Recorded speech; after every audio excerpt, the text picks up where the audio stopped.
Okay. With the one and only Mick Mulvaney right here. I apologize for being late here today. I am so pleased that you're going to take 5 minutes with us here today, Mick, before you catch a plane and go home. I'm going home, thank goodness, yes. So, Mick Mulvaney, you were just telling us that the penalty for... Yeah, we had a hearing yesterday, and apparently the DEA did some internal investigations and found out they had a rash of, for lack of a better word, and this is actually what they were described in the report as sex parties, where South American drug lords would hire prostitutes to go over to the houses of the DEA agents and have these sex parties, and the drug lords would actually go over and sort of chaperone the whole thing and watch the guns and the Blackberries and the cell phones while the agents went off with the, for lack of a better word, hookers.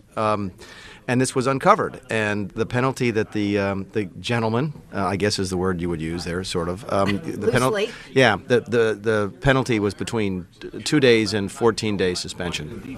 And that's it. That's it. That's it. Nobody got fired. Nobody got fired. Nobody got fired. And when the reason it became sort of a national story was I asked the head of the DEA why she didn't fire these guys, and she said she couldn't. And I think it came as news to a lot of people that the head of the agency could not fire the people that work for her. But it turns out that is the law. Why? And, Why? Most federal workers are protected by the Civil Service Act, which sets up this elaborate mechanism by which they can be fired. It's not as easy as you or me being fired, and it needs to be changed. But her attitude was, well, I can't really do that much about it. So she was very clear that she disapproved of it. Right. But she didn't actually do anything about it. Wow. Well, moving real quick, because I know you're in a hurry. I know you're concerned about the future with the budget and our indebtedness and everything. Are we making any strides?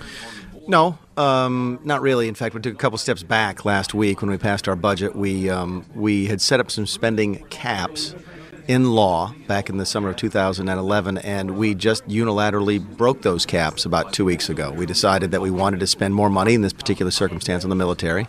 And don't get me wrong, I voted for additional military spending, but I also voted at the same time to make reductions elsewhere to pay for it so that spending didn't increase the deficit. And then last week, we decided to go ahead and spend more money without paying for it, so the deficit will go up as a result. So no, I just don't think right now deficits are in vogue. People don't take it seriously. We have all these high-profile headlines from around the world about how dangerous it is, and people automatically think the best way to deal with that is to spend more borrowed money, and I just don't agree with that. You're right. So do we have anything that is looking good on the front? Yeah, well, it's a couple different things. In fact, go back to that DEA hearing that I just had, and this doesn't ever get recorded. The one question I've never gotten, and this is not a slam against you, but I've never gotten this question from anybody, which is, do you have any really good bipartisan legislation you're working on? The answer is yes. We passed a bunch of bipartisan bills this week dealing with mostly financial services reform. But go back to that DEA hearing that we had. Immediately after the DEA hearing, the Democrats were just as outraged as the Republicans were about how those sex parties were treated. So a letter went out with 14 Democrats and 9 Republicans in one day, saying to the president, we've lost confidence in this person, and we think she should be removed. So that is a step in the right direction. That sometimes it does get so bad that the bipartisanship is the next thing to happen. So there is hope, I think, for fixing the place in the long run. In the long run. And last question, because I know you're in a hurry. What are we doing do you think, on immigration? Is there anything happening that is positive? No. Okay, well, it's a short. It is a short. Well, listen, the president threw a real monkey wrench in. We were trying to have real conversations about fixing the border security last year, fixing legal immigration last year, and the president just, with his executive orders, just threw everything out the window. So no, it's very difficult for us to even have a discussion right now about border security, about immigration, and I don't blame people. People are angry. I'm angry. The president, in my mind, went around Congress in a way that was very detrimental to the system, and it's sort of hard to play by the rules when he won't. So I wish I had a better answer there. Maybe we don't. I wish we could end on a higher note than that, but no, right now I don't think there's anything happening on immigration.